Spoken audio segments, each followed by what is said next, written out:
அனைவருக்கும் வணக்கம். சென்னை மகாஜன சபை பற்றி ஒரு ஷார்ட் ஸ்டோரி இன்னைக்கு பார்த்துடலாம். சென்னை மகாஜன சபை இந்தியாவின் தெளிவான தேசிய நோக்கங்களுக்காக உருவாக்கப்பட்ட முதல் அமைப்பு தான் சென்னை மகாஜன சபை. 1884 ஆண்டு மே மாதம் 16ஆம் தேதி சென்னை மகாஜன சபை உருவாக்கப்பட்டது.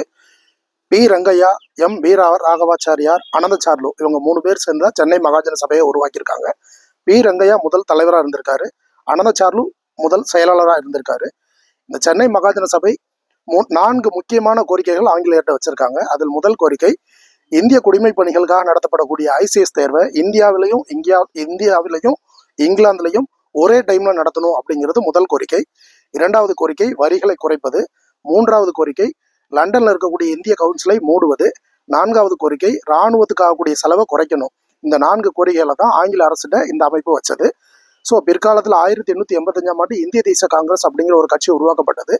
ஸோ பிற்காலத்தில் சென்னை மகாஜன சபையோட கோரிக்கைகள் இந்திய தேசிய காங்கிரஸின் கோரிக்கைகளாக மாறியது. நன்றி.